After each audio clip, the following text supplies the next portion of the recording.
സാറേ കഥയാണെന്ന് വായിക്കാം. ഇത് 4 ചെറുപ്പക്കാരുടെ ഒരു കഥയാണ്. തൊഴിലില്ലാത്ത 4 ചെറുപ്പക്കാർ. അപ്പോൾ ഇവർ ഒരു നിവൃത്തിയില്ലാത്തതുകൊണ്ട് ഒരു കാർഷിക ലോൺ എടുത്തിട്ട് ഇവർ ഗുണ്ടാ സംഘം തുടങ്ങിയ ലോൺ എടുത്ത് സാധാരണ ലോൺ എടുത്ത് പഠിക്കാൻ പോകുന്നത് കേട്ടിട്ടുണ്ട്. ലോൺ എടുത്ത് രാജമൗലി സാറിനടുത്ത് പറഞ്ഞാൽ അദ്ദേഹത്തിന് വളരെ ഇഷ്ടപ്പെടും. ലോൺ എടുത്ത് അവർ ഗുണ്ടാപ്പണി ചെയ്ത് കാശുണ്ടാക്കുന്ന ബാങ്കിൽ ചെന്ന് അവർ ആവശ്യപ്പെടുകയാണ്, ഞങ്ങൾ ഗുണ്ടകളാവുമ്പോൾ കുറച്ച് ലോൺ തരണം. അങ്ങനല്ല, കാർഷിക ലോൺ എന്ന് പറഞ്ഞ് അപ്ലൈ ചെയ്തിട്ട് ആ പൈസ കൊണ്ട് ആയുധങ്ങൾ വാങ്ങിച്ച് ഗുണ്ടാപ്പണി ചെയ്യും. നമ്മൾ ഈ പടത്തിന് നല്ല വെറൈറ്റി ആയിട്ടൊരു പേര് കണ്ടുപിടിച്ചിട്ടുണ്ട്, വായ്പാ ബ്രദേഴ്സ്. വായ്പാ ബ്രദേഴ്സ്, അത് കൊള്ളാം സാറേ. ഒരു ചെറിയ ചേഞ്ച്, കാർഷിക ഗുണ്ട എന്നിട്ടാണ്. കാർഷിക ഗുണ്ട വായ്പാ ബ്രദേഴ്സ്, അത് ഇച്ചിരി നീളമായി പോയില്ലേ? ഇല്ല, കുറച്ചുകൂടെ ക്യാച്ചിങ് ആവും. കാർഷിക ഗുണ്ട വായ്പാ ബ്രദേഴ്സ് ഗുണ്ട എന്ന് പറയുമ്പോൾ കുറച്ച് അതിക്രമം. അതേപോലെ വേറെ ശേഷം കൂടെ ഉണ്ട് സാർ.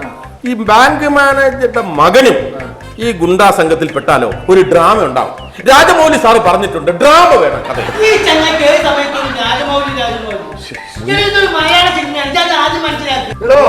ഇത് ബ്രഹ്മാണ്ഡമായ ഒരു സിനിമ രാജപുരി ഉണ്ടാക്കിയ ആ പടത്തിൽ നിന്ന് ആ സെറ്റിൽ നിന്ന് വന്ന ആളാണ്. 50 ചുരുപ്പിനെ കൊണ്ടാ ബ്രഹ്മാണ്ഡ സിനിമ തന്നെ കൊണ്ടാവും. വേണ്ട വേണ്ട, താൻ പറഞ്ഞാ മതി. ഡ്രാമ എന്ന് പറഞ്ഞാൽ ഇതേ സാറേ, ഈ സിനിമ അതിനകത്ത് ഡ്രാമ എന്തിനാ? ഡ്രാമ വേണം സിനിമയിൽ. ഇപ്പൊ തന്നെ ഞാൻ പറഞ്ഞില്ലേ, ബാഹുബലിക്ക് കല്യാണം ആലോചിക്കുമ്പോൾ സഹോദരന് വേണ്ടിയാണെന്ന് തെറ്റിദ്ധരിക്കുന്നില്ലേ? അത് ബാഹുബലിയിൽ വലിയ ഡ്രാമയാണ്. അല്ല, ഇതിനകത്ത് വേറൊരു ഡ്രാമക്കാരൻ വരുന്നുണ്ട്. അതല്ല, സിനിമയ്ക്കുള്ളിലെ നാടകീയത, സിനിമാറ്റിക് ഡ്രാമ. സിനിമാറ്റിക് ഡ്രാമ വേണം. 4 പെൺപിള്ളേരെ വിളിച്ച് സിനിമാറ്റിക് ഡാൻസ് കളി.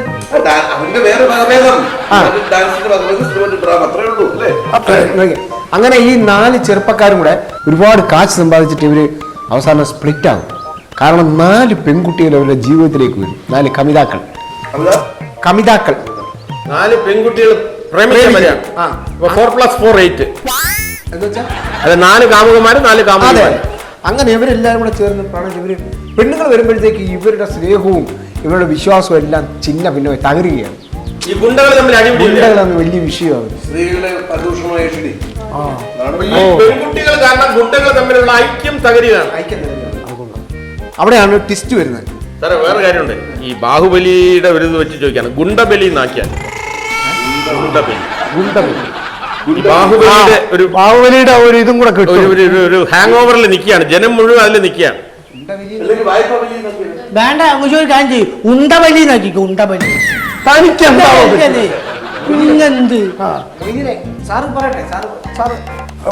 ഗുണ്ടബലി നല്ലതാണ്. ഗുണ്ടബലി അല്ല, പെങ്ങൾക്ക് എന്തെങ്കിലും അഭിപ്രായം? സാറിന്റെ അഭിപ്രായം തന്നെയാണ് പെങ്ങളുടെ അഭിപ്രായം. അതെപ്പോഴും അങ്ങനെ ആയിരിക്കും. ഗുണ്ടബലി എന്ന് മാർത്തല്ലല്ലോ ഇനി, ഗുണ്ടബലി.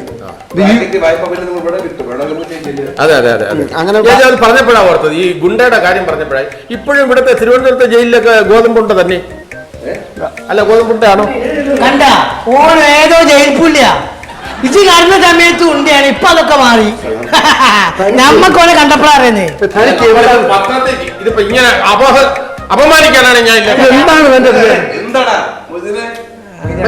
ഒരു പാവപ്പെട്ടവനെ ഇങ്ങനെ അപമാനിക്കരുത്. ജയിൽപ്പുള്ളികളും മനുഷ്യന്മാരാണ്. ഞാൻ ഒരു കാര്യം ഒരിക്കൽ ചായക്കടാന്ന് ഇപ്പൊ ഇതാ ജയിൽ പുള്ളി. ഇത്തരം അപമാനങ്ങൾ വേണ്ട, മനസ്സിലായല്ലോ. ജയിലിൽ ഇപ്പം ചപ്പാത്തി ചിക്കൻ കടയിലുണ്ടോ?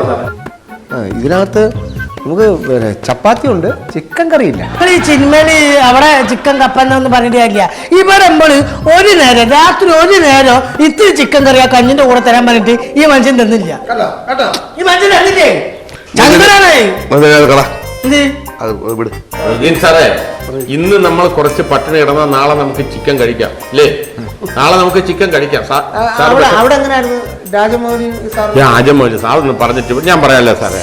അവിടെ രാവിലെ നോൺ വെജിറ്റേറിയൻ ആവശ്യമുള്ളവർക്കുണ്ട്. മുട്ട, താറാമുട്ടയുണ്ട്, കോഴിമുട്ടയുണ്ട്. 2 മുട്ടയുണ്ട്. താറാമുട്ട ഉള്ളവർ ഒരു സൈഡിൽ നിൽക്കണം, കോഴിമുട്ട വേണ്ടവർ വേറൊരു സൈഡിൽ. ഓ, അത് ശരി. അപ്പൊ അവിടെ ഒരാൾക്ക് 2 മുട്ട വെച്ചാണല്ലേ?